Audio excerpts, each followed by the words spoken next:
स्तब्ध पलटि जाइछि जेनापुर और करबालुआ। विषाक्त मद गाँव 5टी परिवार को छारखार कर देछि। मुखिया को हराई दुर्दिन एही सबु परिवार। जेनापुर गाँव 4 जनक मृत्यु होइथिबा बेले करबालुआ गाँव जणे प्राण हराइछन्ति। देखंतु ये हेउछन्ति करबालुआ गाँव बाया सेठी। किछि दिन परे झियर बाहाघर हेबार थिला। एबे बापांको मृत्यु परे झियो बाहाघर अनिश्चितता को ठेली होई जाइछि।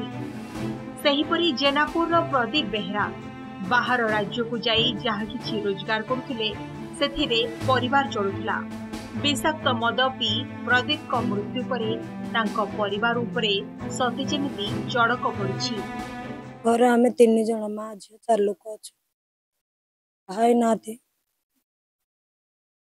हमर बाघर होता था बंद होइला ना कर दे। बापा पळेला मोर की बाघर हो। बापा थिले सिना मोर बाघर करता थे सुंदर मोर देखिता थे। आउ झियो को थिलो बाहर करू बोली बाहर है पाइलानी तो करी बोलथुलो बंद हैला बाहर अब केमिति करिवो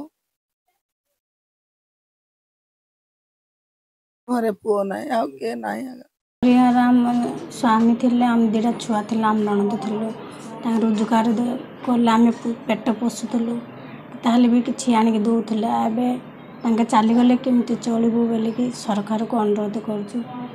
आ सान सान पिला को चलिबो केमिति काली सकाळ से झियडा सासु रोज केमिति करू किसे करू। सेहीपरि जेनापुर गाँव लक्ष्मण बेहेरांको मृत्यु परे भांगी पड़िछि पूरा परिवार। 5 वर्ष तले पुओ को हराइथिबा शशि एबे स्वामी को हराइछन्ति। से निजे पारालिसिस से आक्रांत तेणु चाली पारुनाहांती कि ठिया होई पारुनाहांती। झियो मूल लागि जहा आणुछि सेथिरे कष्टे मष्टे चलुछन्ति पूरा परिवार। एजाई परिवार को कोनोसी साहाय्य मिलिनी।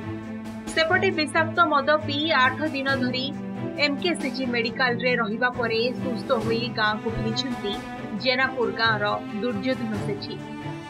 मद जोगो पिलादिनर गाँ सांग को हराई से दुखरे भांगी पड़िछन्ति। एही विषाक्त मद मृत्यु विभीषिका तांकु एक बड़ शिक्षा देछि। जीवन थिबा जाए मद पीबी नाही बोली पण करिछन्ति दुर्योधन। आ के ने हम करे आम बंचो किंदे हो हम परिवार बंचो किंदे हो बुढ़ा हमको बंचौला आ किए बंचेबो पिलार पाठ केते नाटक केते जुग 2-3 पढ़िले होछि नै आ सरकार के दिया जीवन ना आम बंचो किंदे हो। आमे एबे पिला देटा धर की बुढ़ी की धर की मु बंचबी केमिति सरकार टिके साहाय्य करिवे साहाय्य कले आमे बंचबू। सांग गुडे जण मोर से डेट है तापर 5 जण दुखितर कथा आ जो मद पीके आम सब बहुत हैरान हलु। सांग तो मिस होची मधुर तार मन पड़े तो डर डर लगुच सब मन पड़ुची। चिकिटी विषाक्त मद मृत्यु मामला को 18 दिन बीती जाइथिले मध्य मृतकों परिवार निकट में राज्य सरकार पक्षर कौन आर्थिक सहायता पहुँचा दिया जा ना। तबे मृतकों परिवार राज्य सरकार उपरे असंतुष्ट होइथिबा बेले केबे सरकार पक्षर सहायता दिया ताकू ही देखा बाकी रहा।